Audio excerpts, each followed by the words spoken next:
Assalamualaikum warahmatullahi wabarakatuh. Saya Andina Aprilia Mafani, perwakilan dari kelompok 8 yang beranggotakan Andika, Alni, dan Tiara Lestari. Di sini saya akan membahas tentang utility software. Apa sih utility software itu? Simak terus penjelasannya ya. Utility software adalah sistem software yang membantu fungsi dari sistem komputer hardware, sistem operasi ataupun software, agar dapat berjalan dengan benar dan lancar.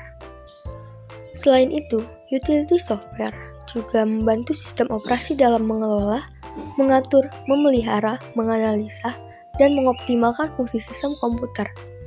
Satu jenis utility software adalah sebuah utilitas ataupun alat.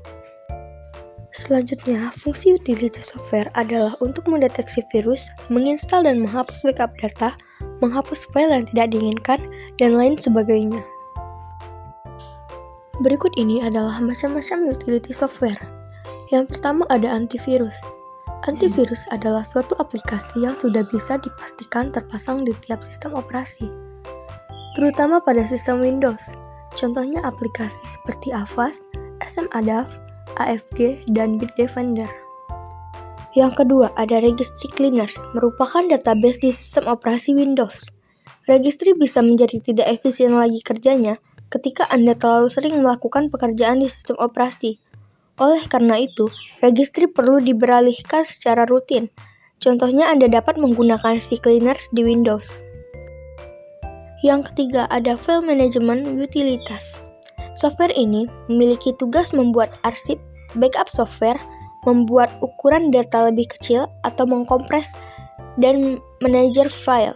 Contoh software yang dapat membuat arsip dan mengepres ukuran datanya WinZip dan WinRAR. Yang keempat ada backup utility.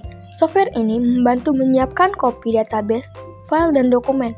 Backup utility bertanggung jawab menyimpan informasi sehingga file dapat diambil kembali jika hilang atau dicuri. Contoh software untuk melakukan kebutuhan backup adalah Nova Backup dan Norton Ghost. Yang kelima ada Storage Device Management Utility. Semua software utility yang berkaitan dengan disk termasuk dalam jenis utilitas ini. Softwarenya dapat berupa pemeriksaan disk, editor partisi disk, performat disk, penganalisis ruang disk, dan sebagainya. Tools ini digunakan untuk mengelola hardware berbasis disk yang didukung Windows. Anda dapat menggunakan tools ini untuk mengelola flash drive, optical disk drive, dan hard disk. Yang keenam ada data synchronization tools. Tools ini membantu mensinkronkan data antara dua atau lebih device. Tools sinkronisasi data diperlukan untuk mengakses data dari mobile device dan cloud.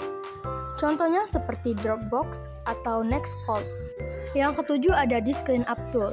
Disk Cleanup membantu membersihkan ruang di dalam hard disk drive yang bisa disebut junk file. Tools ini akan menghapus file yang tidak diinginkan dari sistem. Yang kedelapan ada Debugger. Debugger adalah senjata software utility untuk mendeteksi dan memperbaiki kesalahan dalam program komputer yang berbeda.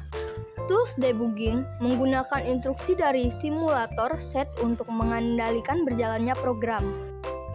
Yang kesembilan ada screensaver. Screensaver akan mengisi ruang kosong di layar komputer dengan pola, gambar bergerak, dan wallpaper.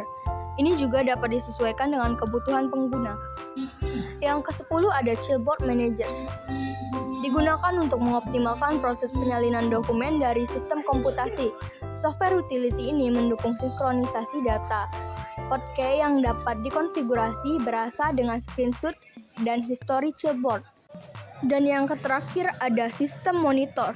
Sistem monitor dipercaya untuk melacak sumber daya sistem melalui widget. Software monitoring juga melacak dan mengamati layanan jaringan, aplikasi, dan kegiatan user. Mungkin itu saja penjelasan dari saya. Semoga ilmunya dapat bermanfaat ya. Terima kasih. Wassalamualaikum warahmatullahi wabarakatuh. Bye-bye.